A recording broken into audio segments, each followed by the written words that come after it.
Assalamu alaikum wa rahmatullahi wa barakatuh, mes chers frères et sœurs. Aujourd'hui, Inch'Allah, nous allons parler de la Zakat el-Mal, cette charité obligatoire pour tout musulman qui respecte certaines conditions. Et cette Zakat el-Mal permet une purification des biens. Malheureusement, de nombreux musulmans ne donnent pas leur Zakat el-Mal. Ils se contentent de seulement donner leur Zakat el-Fitr. Et nous allons voir que c'est quelque chose de très grave. Dans la terminologie du Coran, le terme Zakat est défini ainsi: une portion déterminée du revenu personnel d'un musulman et de toute propriété en sa possession qui est assujettie à la Zakat, payable annuellement aux pauvres au sein de la communauté musulmane. La Zakat constitue le principal outil économique pour établir la justice sociale et mener la société musulmane à la prospérité et à la sécurité. Ainsi, on note clairement que la Zakat n'est pas une taxe prélevée par le gouvernement ni une contribution de charité faite de manière volontaire. Il s'agit d'un commandement d'Allah Azza wa Jal envers les musulmans et en tant que tel constitue donc une forme de pratique religieuse. En fait, il s'agit d'un acte d'adoration tenu en si haute estime que le Coran la mentionne fréquemment en même temps que la prière obligatoire. La prière obligatoire est un acte d'adoration sous forme de mots et d'actions, tandis que la Zakat est une pratique qui touche les biens du croyant. Et en effet, Allah Azza wa Jal dit dans le Coran: ceux qui ont la foi, ont fait de bonnes œuvres, accompli la salat et acquitté la Zakat, auront certes leur récompense auprès de leur Seigneur, pas de crainte pour eux et ils ne seront point affligés. Surat al-Baqarah, verset 277. Allah Azza wa Jal dit aussi dans le Coran: voici les versets du livre plein de sagesse, c'est un guide et une miséricorde aux bienfaisants, qui accomplissent la salat, acquittent la zakat et qui croient avec certitude en l'au-delà. Ceux-là sont sur le chemin droit de leur Seigneur et ce sont eux les bienheureux. Surat Luqman, versets 2 à 5. La zakat, mes chers frères et sœurs, est l'un des 5 piliers de l'islam. Ainsi, pour s'acquitter de l'un des principaux fondements de la religion, on procède à l'évaluation de ces biens une fois par an. Si les biens dépassent un certain montant, obligation est faite à tous les musulmans, hommes et femmes, d'en distribuer une portion déterminée à ceux qui sont dans l'indigence et dans le besoin. Tout comme beaucoup de mots utilisés par Allah Azza wa Jal dans le Coran, le mot zakat peut avoir plusieurs significations. On peut le traduire par charité, aumône, dîme. Il ajoute cependant à tous ces sens une racine étymologique plus profonde et plus riche qui signifie pureté ou purification. Celui ou celle qui acquitte la zakat purifie son cœur de l'égoïsme et de la cupidité et développe une compassion envers les pauvres et les nécessiteux. Pour ceux qui la reçoivent, la zakat purifie leur cœur des sentiments d'envie et de haine envers les plus riches et plus prospères et encourage un sens de bienveillance et de désir de réussite entre frères. La zakat possède une profonde signification spirituelle, mais son objectif est également économique. En tant que musulmans, nous croyons que toute chose appartient à Allah Azza wa Jal et que nous, êtres humains, sommes de simples administrateurs des biens qu'il nous confie. Les biens devraient être produits, distribués, acquis et consommés d'une manière qui plaît à Allah Azza wa Jal. Tout musulman considère que sa condition dans ce bas monde est un test d'Allah Azza wa Jal.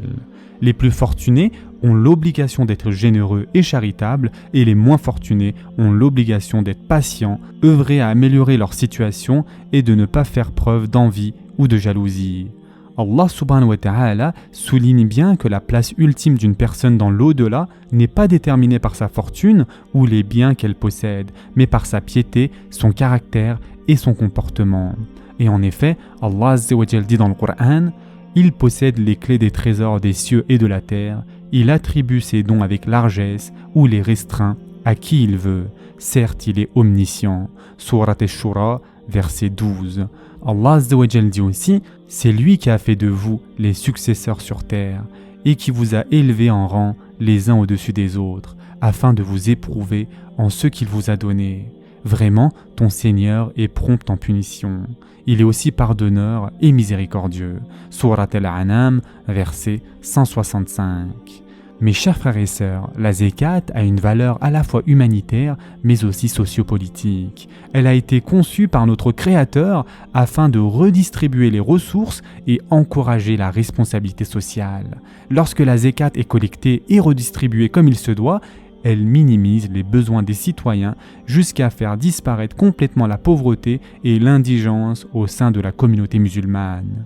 Et écoutez attentivement mes chers frères et sœurs, il a été rapporté et c'est également bien documenté qu'à certaines périodes de l'histoire de l'islam, aucune personne, quelle que fût sa religion, ne possédait de revenus inférieurs au montant la qualifiant pour être prestataire de la zakat. Il y avait assez d'argent et de biens en circulation pour assurer un niveau de vie adéquat à chacun. Maintenant, qui donc se qualifie pour recevoir la zakat ? Allah Azza wa Jal a décrété que la zakat doit être distribuée à certaines catégories de personnes. Et en effet, Allah Azza wa Jal dit dans le Coran, « Les sadaqas ne sont destinés que pour les pauvres, les indigents, ceux qui y travaillent, ceux dont les cœurs sont à gagner à l'islam, l'affranchissement des joues, ceux qui sont lourdement endettés, dans le sentier d'Allah et pour le voyageur en détresse. C'est un décret d'Allah et Allah est omniscient et sage. » Surat At-Tawbah, verset 60. Allah Azza wa Jal mentionne ainsi 8 catégories de personnes.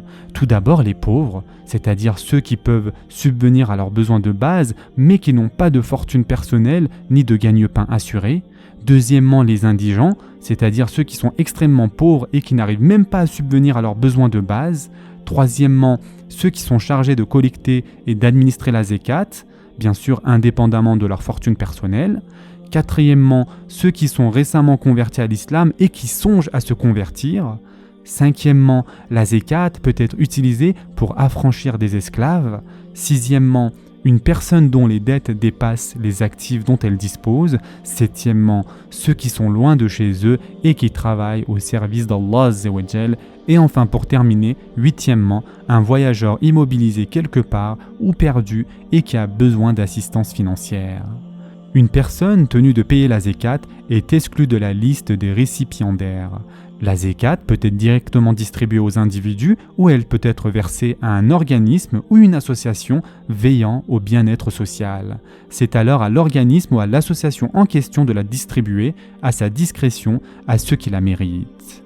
Cependant, un contributeur ne doit pas rechercher l'éloge ou la renommée en accomplissant ce qui constitue un devoir islamique. En fait, il devrait s'acquitter de la zakat de manière très discrète afin d'éviter toute fierté ou arrogance qui causerait l'annulation de ses bonnes actions.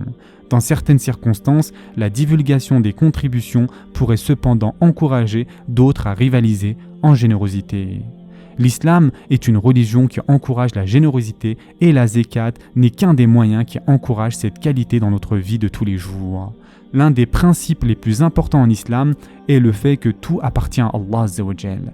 Les biens et les richesses sont donc à notre disposition afin qu'on en bénéficie et qu'on les distribue aux autres. Du point de vue du XXIe siècle, la zakat peut être considérée comme une forme permise d'assurance. Celui qui paye la zakat ou qui en bénéficie de manière licite et honorable en retire plusieurs avantages, incluant de faire plaisir à Allah Azza wa Jal, de bénéficier de son pardon et recevoir sa bénédiction. De plus, dans des hadiths, le prophète sallallahu alayhi wa sallam nous rappelle aussi que les dons de charité protègent des calamités. Et enfin, pour terminer, mes chers frères et sœurs, Allah Azza wa Jal dit dans le Coran, « Ceux qui dépensent leurs biens dans le sentier d'Allah ressemblent à un grain d'où naissent 7 épis à 100 grains l'épi, car Allah multiplie la récompense à qui il veut, et la grâce d'Allah est immense, et il est omniscient. » Surat al-Baqarah, verset 261.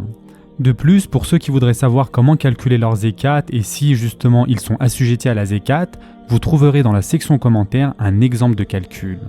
Ce sera tout pour aujourd'hui. Je vous souhaite dès maintenant un bon iftar. En attendant, prenez soin de vous mes chers frères et sœurs et à très prochainement, Inch'Allah.